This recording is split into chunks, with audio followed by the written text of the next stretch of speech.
मेरे साथ इस वक्त अन्नपूर्णा देवी हैं, जिस पर भाजपा ने दूसरी बार भरोसा करते हुए उन्होंने टिकट दिया है। उनसे जानते हैं कैसा चल रहा है उनका कैंपेन और कितना उनको इस बार पिछले 5 साल के बाद इस 2024 के चुनाव में कितना समर्थन उनको मिल रहा है अपने पिछले 5 साल के कार्यकाल के फल। पहले तो आपके न्यूज़ के माध्यम से केंद्रीय नेतृत्व और राज्य नेतृत्व के प्रति आभार व्यक्त करते हैं कि दूसरी बार पार्टी ने हम पर भरोसा जताया है और इस कोडरमा लोकसभा क्षेत्र का प्रत्याशी घोषित किया है। इसके लिए बधाई, आभार। आज कई जगह आज एक कार्यक्रम था और ऐसे क्षेत्र भ्रमण में लगातार प्रत्याशी घोषित होने के बाद और उसके पहले से क्षेत्र भ्रमण हो रहा है। क्षेत्र भ्रमण में जाने के बाद लोगों का रिस्पांस भी अच्छा है और जिस तरह से देश के यशस्वी प्रधानमंत्री आदरणीय नरेंद्र मोदी जी के नेतृत्व में पूरे देश के अंदर गांव गरीब किसान और गरीब कल्याण योजना के तहत आम लोगों को लाभ मिला है। अगर किसी गांव में कहीं हम लोग जाते हैं महिलाओं के बीच में, अगर हम एक योजना की बात करते हैं तो वो 4 योजना के बारे में वो बताते हैं। तो यानी आम लोगों के मन में प्रधानमंत्री नरेंद्र मोदी जी हैं और मोदी जी के मन में आम जनता है। तो लोगों का बहुत ही अच्छा रिस्पॉन्स है और मुझे पूरा विश्वास है कि कोडरमा लोकसभा की जनता फिर से एक बार आशीर्वाद देगी। पिछले 5 साल के कार्यकाल पर नजर डाला जाए तो लगातार आप फील्ड में रही भी। आपका कोडरमा लोकसभा क्षेत्र काफ़ी बड़ा है और गिरिडीह जिले के कई विधानसभा उसमें आते हैं, नजर भी आई।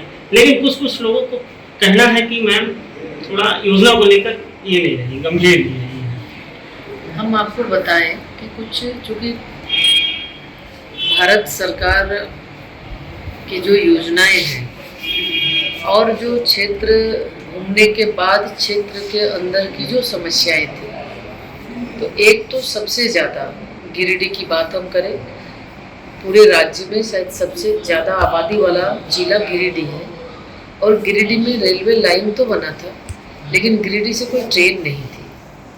आज ये मेरे लिए सौभाग्य रहा कि लोगों ने जो आशीर्वाद दिया उसको अच्छे से हम पालन कर पाए। उनका जो आशीर्वाद रहा कि आज गिरिडीह से सीधे रांची के लिए एक सीधी ट्रेन इंटरसिटी ट्रेन की शुरुआत हमने किया। जो जानकारी थी कि गिरिडीह रेलवे स्टेशन बने 157 साल हो गया था लेकिन गिरिडीह से सीधी ट्रेन कहीं के लिए भी नहीं थी।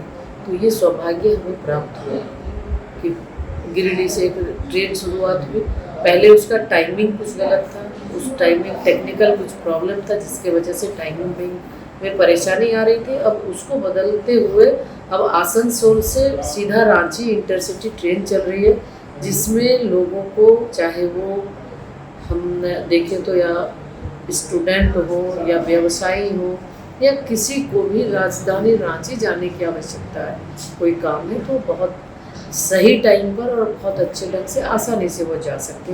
तो ये एक हमें लगता है बहुत बड़ी उपलब्धि रही। जिस रेलवे लाइन के लिए जो एक सपना स्वर्गीय रीतलाल प्रसाद वर्मा जी का था रेलवे लाइन लाने का, तो उनका यही सपना था कि गांव गरीब के लोगों को एक अच्छी यातायात की सुविधा मिल सके।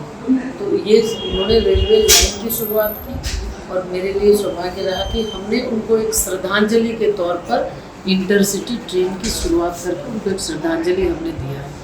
इसके साथ सरिया ओवरब्रिज भी आप देखे होंगे। सरिया लगभग हमें लगता है 3 दशक से ज़्यादा समय से लोगों का ये डिमांड था ओवरब्रिज का, और वहाँ पर चाहे बच्चे हों, एम्बुलेंस हो, हमेशा लोग फंसते थे, हज़ारों लोग ट्रैफिक में फंसते थे जब गेट बंद हो जाता था। तो आज ये भी हमारे लिए सौभाग्य की बात रही। आदरणीय प्रधानमंत्री जी ने पिछले दिनों जब रेलवे का एक कार्यक्रम था उसमें इसका शिलान्यास भी उन्होंने किया और आज वो काम भी उसका चल रहा है रेलवे ओवरब्रिज का। इसके साथ अमृत भारत स्टेशन जो 450 स्टेशन बना, उसमें कोडरमा लोकसभा को 2 स्टेशन मिला। एक कोडरमा रेलवे स्टेशन, दूसरा सरिया हजारीबाग रोड रेलवे स्टेशन, जो कि वर्ल्ड क्लास स्टेशन वहाँ पे बनेगा। तो आधारभूत संरचना का भी विकास कि वहाँ बेहतर सुविधा लोगों को मिल सके। रेलवे से जिस तरह से जो हम देखें तो धनबाद जोन में कोडरमा दूसरा बड़ा है जो रेवेन्यू देने वाला स्टेशन है, तो दोनों ही को अमृत भारत स्टेशन के तर्ज पे जोड़ा गया है और उससे लोगों को फ़ायदा हो रहा है। उसके साथ ही देखें तो लगभग 1.5 दर्जन से ज़्यादा ट्रेन की शुरुआत हमने कराई। लोग ठहराव हुआ, 2 वंदे भारत का ठहराव कोडरमा रेलवे स्टेशन में हो रहा है।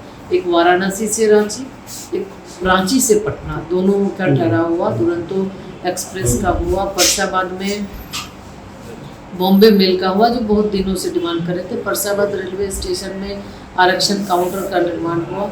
झारखंड धाम जो बहुत ही प्रसिद्ध है, वहाँ पर भी हॉल्ट के लिए वर्षों से लोगों की मांग थी। झारखंड धाम में भी हमने हॉल्ट कराया, रेलवे हॉल्ट हुआ और वहाँ भी लोगों को, अब यात्री वहाँ आते हैं पूजा पाठ करने, दूर दूर से आते हैं, उनको ये सुविधा मिल रही है।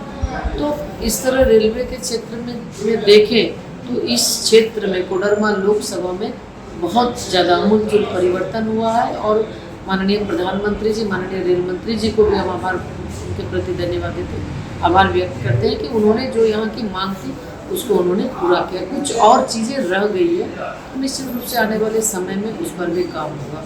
इसके साथ प्रधानमंत्री ग्राम सड़क योजना के माध्यम से लगभग 600 करोड़ की सड़कें कोडरमा लोकसभा के अंदर हुई है। केंद्रीय शिक्षा राज्य मंत्री अन्नपूर्णा जी ने समय दिया न्यूज़ विंग को। गिरिडीह से न्यूज़ विंग के लिए मैं मनोज कुमार।